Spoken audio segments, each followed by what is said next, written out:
अस्सलामुअलैकुम हुब्बे वतन पाकिस्तानियों।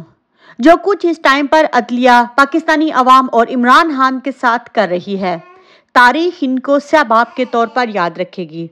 आज साफर केस में जज अबुल हसनात जुल्करनैन और इमरान खान के दरमियान एक ऐसा मुकालमा हुआ जिसको सोशल मीडिया पर नहीं दिखाया जा रहा। क्यों नहीं दिखाया जा रहा? क्योंकि ये लोग इस्टेब्लिशमेंट से डरते हैं। हम आपको लफ्ज़ ब लफ्ज़ बताएंगे कप्तान ने ऐसा क्या कहा, क्योंकि इसी को इमरान खान जो हैं वो पाकिस्तानी मीडिया के ज़रिए पूरी पाकिस्तानी अवाम को सुनाना चाहते हैं।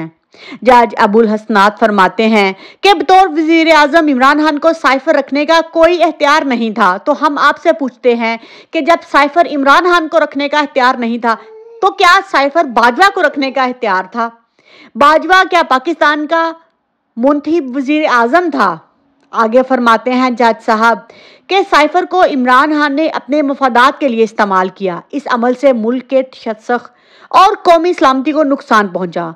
तो हम इनसे ये भी पूछना चाहते हैं कि उस साइफर को तुम लोग पब्लिक क्यों नहीं करते? अगर साइफर झूठा है, अगर साइफर को इमरान खान ने अपने मफाद के लिए इस्तेमाल किया है तो उसको पब्लिक करो। पब्लिक क्यों नहीं करते? क्योंकि उसमें इमरान खान के खिलाफ धमकी थी। उसमें इमरान खान को छोड़ें, इमरान खान उस टाइम पर पाकिस्तान का प्राइम मिनिस्टर था, उसमें पाकिस्तान को धमकी दी हुई थी। ये जज इस हद तक बिक चुके हैं कि इनको शर्म भी नहीं आती कि ये पाकिस्तानी अवाम के तहफ़्फ़ुज़ के नहीं बल्कि अमेरिका के तहफ़्फ़ुज़ को जो है वो इस टाइम पर पूरा कर रहे हैं। जज साहब फरमाते हैं तुमने अपने मफाद के लिए साइफर को इस्तेमाल किया। आगे से इमरान खान जो कि ना झुका है ना बिका है, और तारीख हमेशा इमरान खान के इन अल्फाज को याद रखेगी। इमरान खान ने जज को मुखातिब करते हुए कहा, जज साहब इसमें एक और फिक्रा भी शामिल कर दें। बड़ा जुल्म किया जो जनरल बाजवा और डोनाल्ड लू को मैंने एक्सपोज किया। जनरल बाजवा और डोनाल्ड लू को बचाने के लिए आप सब मिलकर ड्रामा कर रहे हैं।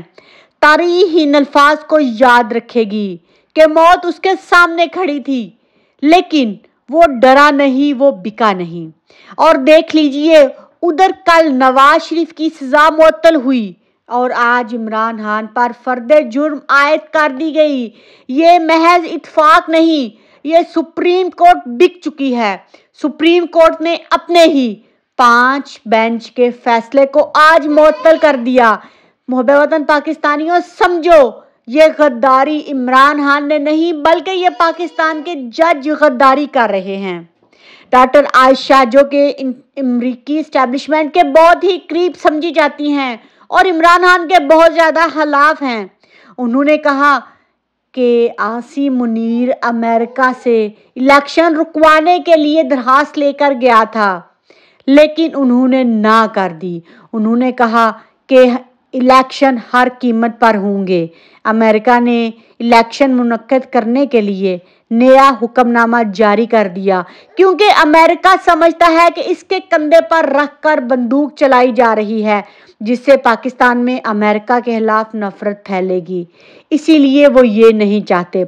और दूसरी तरफ इमरान खान ने चीफ जस्टिस आमिर फारूक से इंसाफ मिलने की तवक्का न होने के बाद अब उन पर अदम एतमादी करते हुए काफ़ी अरसे बाद जो है वो अदम दरखास्त जो है वो दायर कर दी है। इमरान खान ने इसमें मौक़िफ़ इख्तियार किया और इसकी एक तवील फहरिस्त है जो कि चीफ जस्टिस आमिर फारूक पर अदम एतमाद की वजह बनी। चीफ जस्टिस का अपने ऑफिस में पहला दिन ही इमरान खान के खिलाफ जो है वो 1 मैन हाई कोर्ट, यानी कि वो सिर्फ इमरान खान के खिलाफ कार्रवाइयाँ कर रहा था। इंट्रा कोर्ट अपीलों के अलावा हर सिंगल और 2 रुकनी बेंच में चीफ जस्टिस आमिर फारूक ने खुद को शामिल कर लिया। कागजात नामजदगी में अपने ज़ेरे कफ़ालत अफराद की तादाद से मुतल्लिक केस भी जस्टिस आमिर फारूक ने समाअत के लिए मुकर्रर किया। दरखास्त गुजार की तरफ से सिंगल रुकनी बेंच पर इतराज़ के बाद 3 रुकनी बेंच तश्कील दिया गया।